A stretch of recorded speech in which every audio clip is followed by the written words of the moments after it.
Alejandro Magno, el legendario conquistador, nació en Pella, la capital de Macedonia, en el año 356 a.C. Su padre era el rey Filipo II, un gobernante astuto y ambicioso que había transformado Macedonia en una potencia militar formidable. Filipo no solo era un estratega militar brillante, sino también un político hábil que supo consolidar su poder a través de alianzas y conquistas.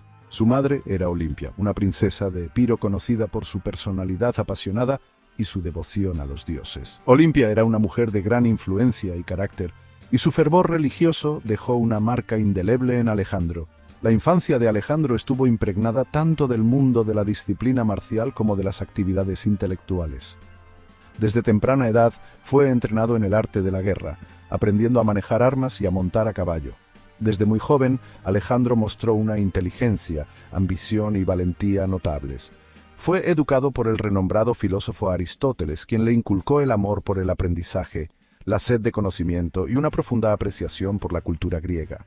Bajo la tutela de Aristóteles, Alejandro desarrolló un pensamiento crítico y una curiosidad insaciable, cualidades que lo acompañarían durante toda su vida. Incluso en su juventud, Alejandro demostró una destreza física excepcional y un talento natural para el liderazgo. Filipo se aseguraba de que Alejandro recibiera la mejor formación posible, consciente de que su hijo algún día heredaría el trono y necesitaría estar preparado para liderar.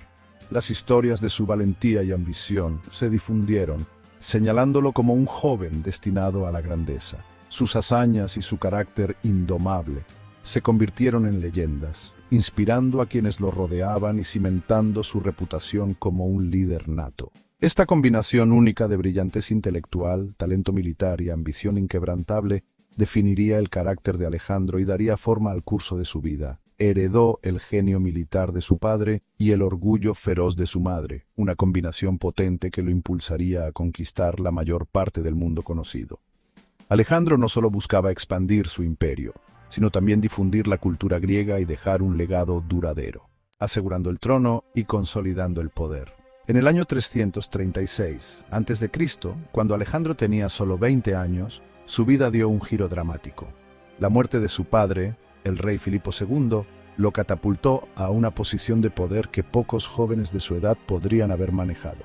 El rey Filipo II, mientras asistía a la boda de su hija, fue asesinado en circunstancias misteriosas. Este evento no solo dejó un vacío en el trono, sino que también desató una serie de intrigas y luchas internas por el poder.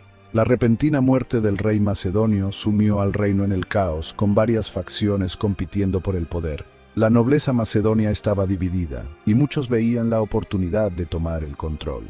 Alejandro, mostrando la decisión y la determinación que se convertirían en sus sellos distintivos, se movió rápidamente para eliminar a sus rivales y asegurar el trono para sí mismo.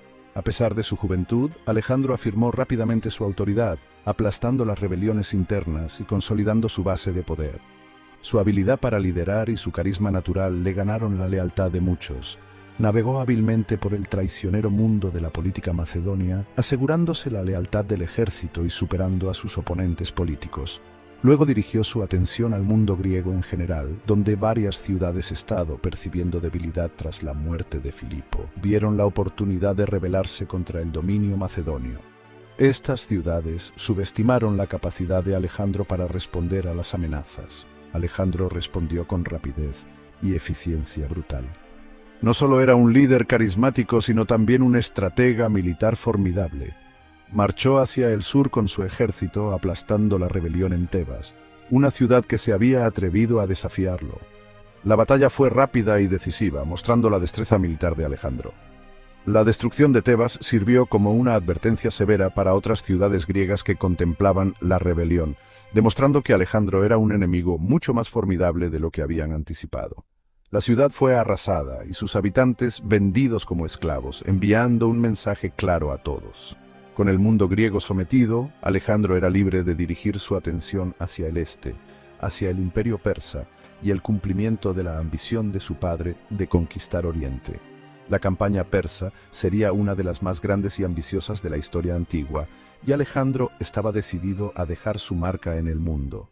En el año 334 a.C., Alejandro, al frente de un ejército bien entrenado y altamente motivado, cruzó el Helesponto hacia Asia Menor. El imperio persa, gobernado por Darío III, era un imperio vasto y rico, pero también estaba acosado por divisiones internas y complacencia, factores que Alejandro se apresuró a explotar. El primer enfrentamiento importante entre los macedonios y los persas tuvo lugar en el río Gránico.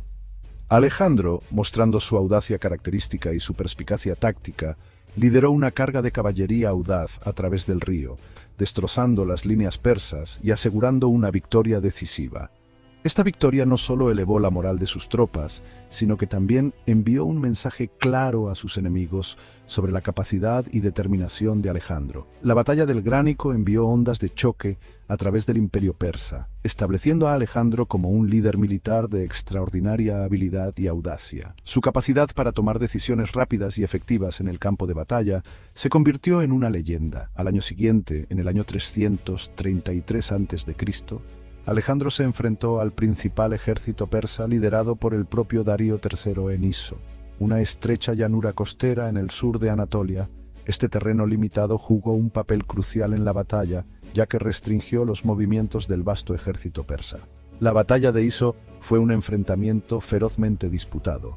Las fuerzas de Alejandro, aunque superadas en número, lucharon con una determinación y disciplina inquebrantables. A pesar de ser superado en número, Alejandro demostró una vez más su genio táctico, superando a los persas y derrotando a su ejército. La victoria en Iso consolidó aún más la reputación de Alejandro como un comandante invencible. Darío III, temiendo por su vida, huyó del campo de batalla, dejando atrás a su familia y su tesoro, que cayeron en manos de Alejandro. Esta captura no solo fue un golpe moral para los persas, sino que también proporcionó a Alejandro valiosos rehenes y recursos para continuar su campaña. La batalla que cambió el mundo, Gaugamela y la caída de Persia. Después de su victoria en Iso, Alejandro continuó su implacable avance hacia el este. Evitó el corazón del territorio persa, eligiendo en cambio asegurar su retaguardia, capturando las ciudades estratégicamente importantes de Tiro y Gaza. Su asedio de Tiro, que duró 7 meses, fue un testimonio de su persistencia e ingenio militar, que culminó con la captura y destrucción de la ciudad. En el año 331 a.C., Alejandro finalmente se encontró con Darío III para una confrontación decisiva en las llanuras de Gaugamela, cerca de la actual Mosul en Irak. La batalla de Gaugamela fue una de las batallas más grandes y significativas de la historia antigua.